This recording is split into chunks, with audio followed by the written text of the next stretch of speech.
that's kind of how we're different from anyone else. We were created as a lifestyle store before there was Goop, or before there was really a lifestyle brand sort of idea out there. And what I was seeing was a ton of creatives who, if they were doing their creative thing, didn't have enough time to run their business, or didn't have the kind of skills that it takes to run the back end of a business. And then people who are very business oriented, if they were doing that, they weren't doing their creative side. So we needed to find a home that was, or create a home that was a backbone for all those businesses to have their business taken care of for them, and then to have them be able to be creative. So currently we have over 75 different small businesses within our walls. Each of them has a full showroom, full look showroom. We have, so you can see those cute lamps. How do you manage all of this? It's a big job. It's a humongous job, because not only do I do all the day-to-day, but I do all the employees and the hiring, the basics of any store. And then additionally, I curate. So our showrooms will come in and I make sure regularly, day-to-day, that each showroom is making sure they stay within the bounds of what they are as a look and as a feel, a decade or a specific look. So there aren't overlaps. You could walk in and you won't find the same thing in each individual showroom. We have 54 showrooms. We have over 70 businesses, over 300 businesses a month if you count our markets.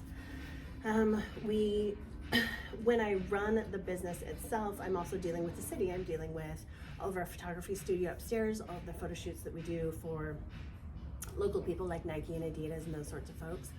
We have a full photo studio upstairs that's rentable, which is beautiful. It's a huge, big loft space, which is gorgeous, with all these big, beautiful industrial windows.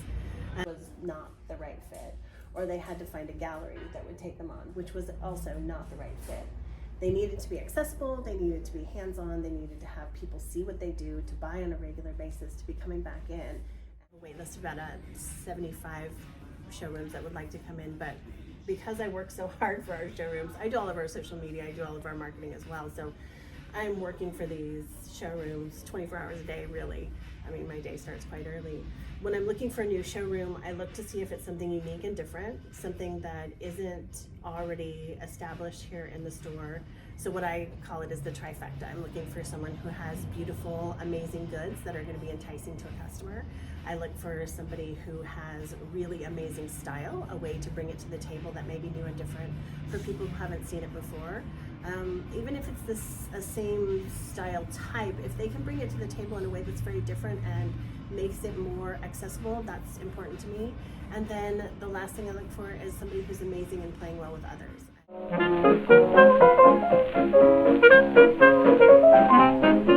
So it didn't make any sense to take all those talents and throw them into something that wasn't elevating all these people. These people are amazing, and what they do never gets the publicity it needs. Like how much time and energy it takes to make a really amazing piece of ceramics, or how much time and energy it takes to make, we have handmade tables here where it's local wood, it's locally sourced from local trees that would already be salvaged.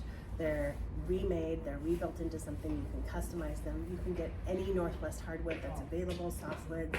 It's absolutely gorgeous, and it's there in a week, and that's amazing. What goals do you have for the future? I think a big goal that I would have would really to get more people to understand what we do. This is a hidden resource that so many designers, so many real estate people, so many stagers, so many homeowners and condo owners could really just come and find the saturation they've been looking for in other places. Instead of piecemeal dot and dash here and there, they could really come here, and I want to get that word out. It's taken too long for people to understand what we do. The other thing that would be a huge goal for me is to have more people copy what we do. I think most people, when they come to business, they want to be the one person who does what they do. And in creating a lifestyle store that elevates small business, that elevates women makers, that elevates small local resources, should be what every business wants to do. And when I set aside time and space to have a full showroom for people to bloom, it's an okay thing to share with other businesses. It's a model that I would be thrilled. What advice do you have for aspiring designers and aspiring CEOs and leaders? You know, as somebody who's been a CEO at other companies as well, and as somebody who's been a leader in my field a lot over the years in different things. I have a degree in architecture, 2 fine art degrees, and a degree in structural engineering. So I've worked in the corporate world as well. And what I would say is, out of all those things, follow the thing that makes you happy every morning when you wake up. It seems like such a cliche, But if you can go into your office or your room or your desk at home and still feel jazzed about what that thing is, that's the right thing for you to be doing. And if you're waking up not doing that, change it. There are 8 trillion paths in this world, literally a million things you could be. You could design roller coasters. I mean, there's a job for every passion. So get out of what that thing is. Don't be afraid, because when you take those big leaps, they're the ones that pay off the most.